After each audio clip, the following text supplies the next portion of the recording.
Halo bro, jumpa lagi dengan gue di channel Anikato. Sebelum lanjutkan videonya, jangan lupa cuci tangan, pakai sabun, dan tonton video ini di rumah biar kalian gak terasa virus corona. Nah, seperti judul yang tampil dari video ini, kali ini gue akan mereview lagi sebuah laptop yang kemarin gue udah unboxing, yaitu laptop Lenovo IdeaPad Slim 3 ya. Wah ini udah ada kotor-kotor ya, minyak. Oke, jadi langsung aja. Kali ini gue akan review laptop ini ya. Ya, setelah kemarin gue unboxing dan sebelumnya gue udah review dan unboxing laptop dari Zyrex ya, brand Indonesia. Sekarang gue pindah ke Lenovo. Kenapa? Karena ini laptop buat gue pakai sendiri. Ya, kalau yang kemarin tuh bukan buat gue, buat orang lain. Dan kalau ini buat gue sendiri. Jadi sekarang gue bakal review selengkap-lengkapnya tentang laptop ini ya. Oke, jadi langsung aja kita mulai reviewnya. Hal pertama yang akan gue bahas di sini adalah dari segi desain. Seperti yang sudah kalian lihat sendiri, desain dari laptop ini tuh benar-benar keren bro. Bodinya yang tipis, slim ya, kayak namanya Lenovo IdeaPad Slim ya. Sudah pasti bodinya itu slim, tipis ya. Dengan finishingnya tekstur di seluruh bodinya ya, mulai dari punggungnya, mulai dari frame layar, di atas keyboard, dan di bagian bawah laptopnya itu semuanya bertekstur ya, bergerigi gitu lah. Jadi kalau dipegang pakai satu tangan ya, dibawa pakai satu tangan itu masih aman, nggak akan licin ya. Kecuali kalau kalian lapisi pakai laminasi ya, laminating itu ya pasti licin, kalau ini nggak bakal. Kemudian desain dari logo Lenovo ini itu sangat minim ya.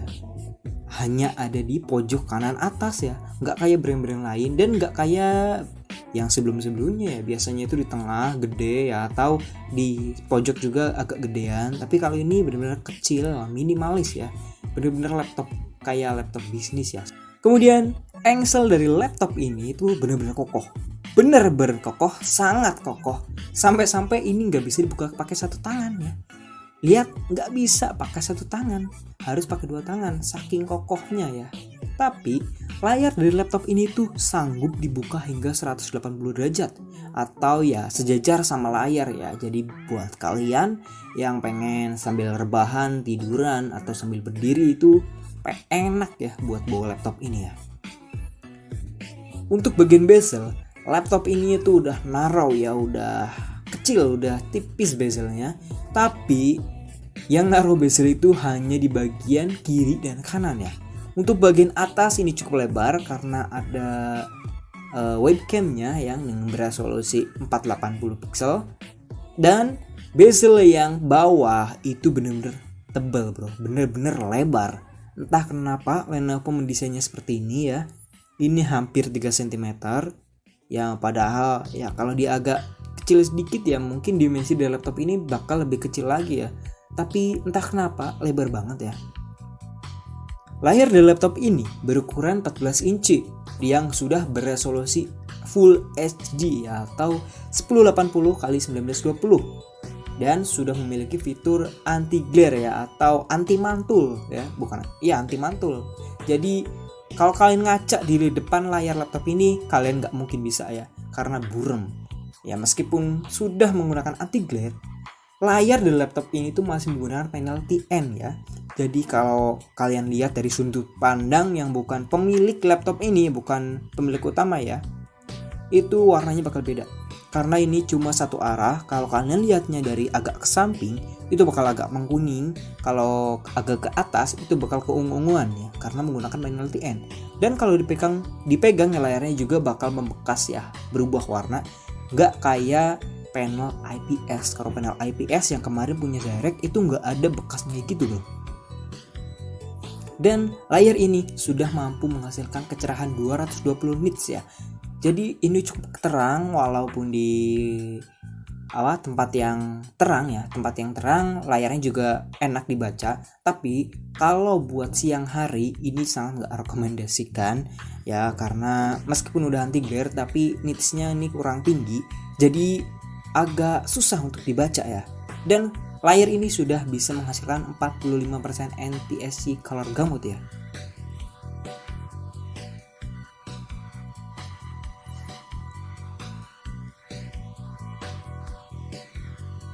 Berat dari laptop ini tuh sangat ringan ya. Dengan ukuran yang 14 inci beratnya itu 1,5 kg. Itu kan masih kurang ya.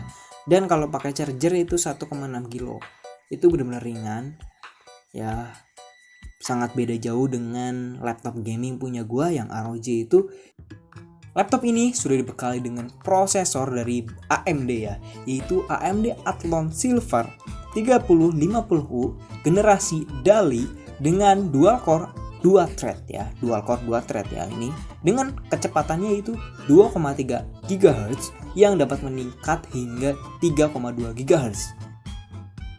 Laptop ini mendapatkan sebuah RAM 4GB DDR4 2400 MHz yang bisa di-upgrade hingga 12GB ya. Jadi ini dual slot ya, yang 4GB ini onboard dan kalian bisa nambah satu keping lagi itu sampai 8GB ya. Jadi saran gua kalau kalian pengen upgrade laptop ini, mending langsung upgrade aja nambah 8GB.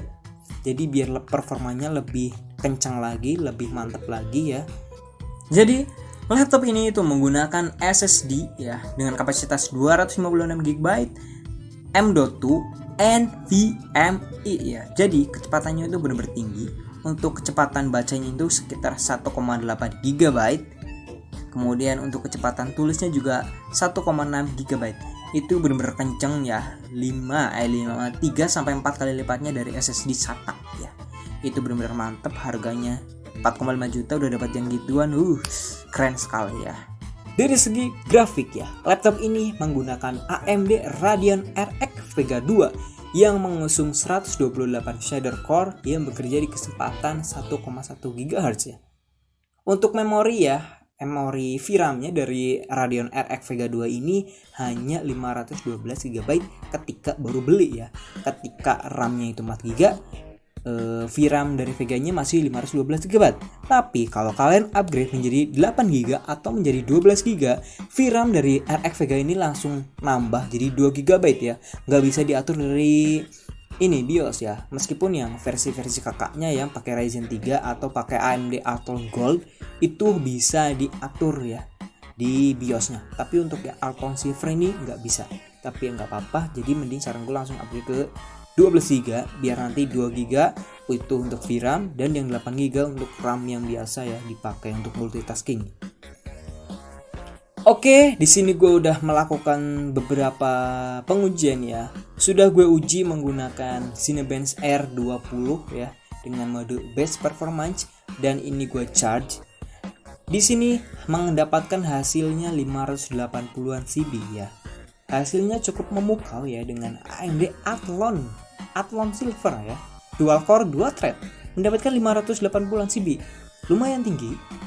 Oke, kemudian gue uji coba dengan menggunakan best battery life, masih di charger juga. Ya gue pengen coba aja ya mode ini. Dan mendapatkan hasil 540-an CB ya. Turun dikit 40-an ya nggak apa-apa. Nah, kemudian di sini gue coba lagi dengan mode best performance dan sekarang nggak gue cari ya. Dan ternyata hasilnya sangat mengejutkan ya, karena hasilnya itu hampir sama ya. Tapi ini nggak di charge ya. Jadi performanya itu nggak terlalu beda jauh ya kalau dicas sama nggak dicas. Dan kemudian di sini gue juga tes ketika dengan mode best battery life sama nggak dicas. Dan hasilnya juga sama ya kayak yang tadi. Jadi nggak beda jauh kalau dicas sama nggak dicas. Jadi prosesor dari laptop ini itu ya sama-sama ya, meskipun ini nggak dicas, dia tetap performanya itu tetap dinaikin ya, nggak diturunin. Bener-bener bagus laptop ini. Selain benchmark CPU dengan Cinebench, gue juga benchmark VGA-nya menggunakan 3D Mark ya. Dan di sini gue menggunakan mode Fire Strike dan mendapatkan skor 739. Ya kecil ya nggak apa-apa ya, cuma 2 core 2 thread. Karena ini bukan buat gaming. Kalau buat gaming ringan-ringan sih ya oke, tapi jangan sampai kalian pakai buat game AAA. Ya pasti bakal patah starternya. Tapi gue juga nggak tahu ini tanpa upgrade RAM ya, jadi VRAM-nya itu masih 500 MB ya. Oke, setelah tadi gue bahas dari segi performa dan benchmark dari laptop ini, sekarang gue akan bahas mengenai konektivitas. Yang pertama, konektivitas dari laptop ini itu menggunakan Wi-Fi 802.11 2x2 AC ya. Jadi ini itu ada dua modul penerima sinyalnya ya, antenanya ada dua, jadi bakal nerima sinyal yang lebih baik, artinya ya lebih kuat lagi, lebih mantep lagi sinyalnya. Kemudian menggunakan Bluetooth 5.0 combo yang sudah pasti sangat irit daya dan kecepatannya juga tinggi ya. Oke, di sini laptop ini juga tersedia beberapa port ya. Yang jelas, yang pertama di sini ada sebelah kiri ya. Di sebelah kiri ada port untuk charging ya. Ini ukuran chargingnya lebih kecil dari yang biasanya. Kemudian sebelahnya itu ada indikator charging ya. Kalau sedang charging ini bakal nyala warna merah. Kalau udah penuh bakal nyala warna putih. Kemudian ada port HDMI, terus ada port USB 2.0. Kemudian ada dua USB 3.2 Gen 1 ya. Dan ada lampu indikator dari laptopnya ya, indikator power. Kalau laptopnya nyala, lampu indikator ini juga ikutan nyala. Oke, kemudian di sebelah kanan ada tempat untuk micro USB ya, untuk SD card ya. Kemudian sebelahnya lagi ini ada colokan buat reset laptop ya.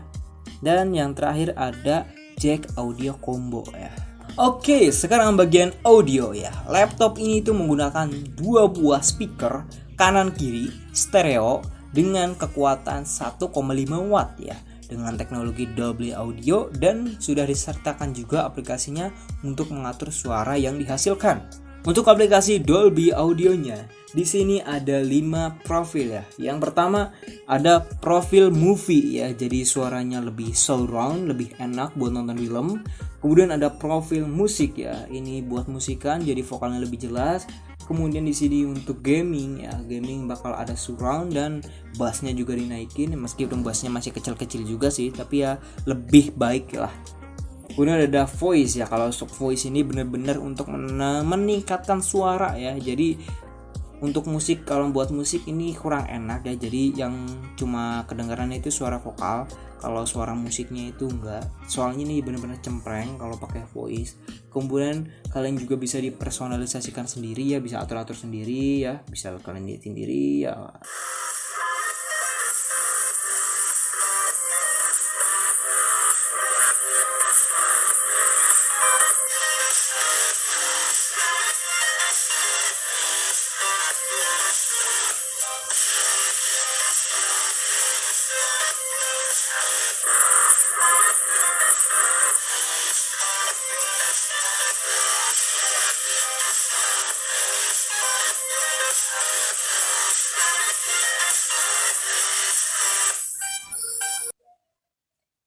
Kemudian di sini gue akan bahas kenyamanan menggunakan laptop ini ya. Setelah gue pakai ini, gue pakai 2 hari, 2 hari sehari ya.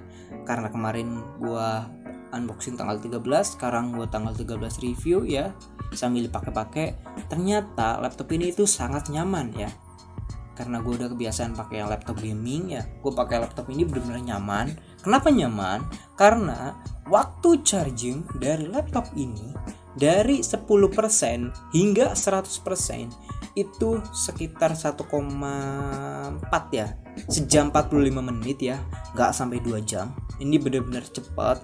Nah kemudian untuk daya tahan dari baterai ini itu sangat irit. Ketika gue pakai laptop ini mengaktifkan mode best battery life dan terhubung dengan wifi sambil gue browsing dan nonton YouTube dengan brightness di 50%, gue mendapatkan hasil yang benar-benar tercengang bro. Di sini gue mendapatkan hasil 6 jam 50 menit, hampir 7 jam. Jadi itu sekali ngecas. Jadi kalau kalian yang sering main ke kafe atau segera nongkrong-nongkrong bawa laptop atau ngetik-ngetik doang, ini benar-benar sangat direkomendasikan ya. Karena ya cukup sekali ngecas di rumah atau di kosan, kalian pergi gak usah bawa charger, gak usah mikir mau ngecas di mana ya. Jadi setelah kalian pulang ini pasti masih ada baterainya. Kecuali kalau kalian buat gaming, kalau buat gaming ya beda lagi, itu lain ceritanya. Oke, yang selanjutnya di sini ada fitur yang bener-bener keren ya. akhirnya Lenovo merilis kembali laptop yang ada penutup kameranya ya. Jadi di sini bisa ditutup ya, di kanan ke kiri, dan ya lebih aman aja gitu ya, karena sekarang kan lagi musim-musimnya online gitu ya, pakai Zoom, pakai Triple B, pokoknya aplikasi-aplikasi buat video call gitu, pembelajaran kan kameranya nyala gitu kan, takutnya gimana ada yang ngehack atau gimana. Tapi kalau ada fitur ini ditutup itu nggak akan bisa ya, meskipun kamera nyala nggak akan kelihatan, gelap soalnya. Oke, selanjutnya kita ke bagian keyboardnya. Untuk keyboard dari laptop ini bener-bener nyaman, sangat nyaman ya. Di harga 4 jutaan laptop ini bener-bener enak, bener-bener empuk ya keyboardnya ketika ditekan ya. Gue pakai itu selama 6 jam lebih, itu enak-enak aja, tangannya nggak kerasa kesemutan atau gimana ya. Bahkan malah lebih enak dari laptop ROG gue ya. Mungkin ya karena di laptop ROG gue itu pakai yang silikon penutup keyboard ya, mungkin feel-nya gara-gara itu jadi agak beda ya. Dan untuk touchpad-nya juga bener-bener enak ya, touchpad-nya responsif, ketika dipegang itu bener-bener enak ya, empuk, ketika ngeklik kanan klik kirinya itu enak, dan ketika dipakai juga ya nggak kesemutan ujung jarinya ya. Ini bener-bener enak, halus ya, nggak peret, dan sangat mantap ya. Untuk suara yang dihasilkan dari laptop ini itu cukup senyap ya, cukup sunyi, nggak bising. Karena gue udah coba, gue pakai di mode base battery life ya, itu di kipasnya ternyata nggak nyala-nyala ya, nggak muter-muter. Dia sempat beberapa kali muter ya, pas gue pakai itu selama 6 jam, itu beberapa kali aja muter, mungkin sejam sekali ya, dan muternya itu nggak lama. Dan kemudian itu mati lagi lama, jadi waktu sejam baru muter lagi ya. Bener-bener sunyi ya. Kalau kalian pakai buat malam-malam juga aman-aman aja, kecuali kalau kalian pakainya buat main game. Kalau buat main game ini bener-bener berisik ya, seperti laptop yang pada umumnya kalau kipasnya nyala bener-bener full ya. Tapi ya nggak sekeras laptop gaming juga. Kalau laptop gaming punya gue ini suaranya udah kayak suara hujan ya, bener-bener berisik, beda jauh sama laptop gaming. Nah sekarang gue bakal bahas fitur-fitur unik yang ada di laptop ini ya. Yang pertama, di laptop ini itu ada sebuah aplikasi, sebuah software yang bernama Lenovo Vantage ya. Jadi aplikasi ini itu untuk mengatur ya, untuk bisa mengatur power setting yang tadi gue udah bilang, bisa pilih battery saving, extreme performance, atau intelligent cooling ya. Kalau intelligent cooling ini mode balance ya, jadi ketika prosesornya butuh yang tinggi, butuh kecepatan tinggi, dia bakal tinggi ya, bakal naik. Tapi kalau butuh yang rendah atau nggak ada aplikasi berat yang dibuka, dia bakal rendah ya. Kemudian di sini ada conversation mode ya. Ini adalah mode yang sangat bermanfaat buat kalian para gamers ya. Kenapa? Karena ketika kalian mengaktifkan mode ini, kemudian kalian cas laptopnya, laptop ini nggak bakal ngecas ya. Baterainya nggak bakal keisi kalau baterainya udah berada di 60% atau lebih ya. Dia bakal stuck di situ, nggak bakal ngecas. Jadi kalau kalian mau main game sambil ngecas, tapi baterainya tetap aman ya, karena dia nggak ngecas ke baterai, jadi langsung ambil dari charger ya. Oke, dan ini adalah fitur terakhir yang gua tahu, yang baru gua tahu. Oke, jadi ini adalah fitur yang baru gua tahu ya dari laptop ini. Sebelumnya gue belum pernah tahu ada fitur yang ginian, tapi setelah gue beli laptop ini ternyata ada fitur yang kayak gini ya. Ini fitur yang benar-benar keren menurut gue ya. Itu adalah fitur flip to boot ya. Jadi kalau kalian pengen menyalakan laptop ini ya, ketika diaktifkan, kalian pengen nyalain laptop ini ya, kalian gak usah pencet tombol power, cukup buka layarnya, laptop ini akan otomatis nyala ya.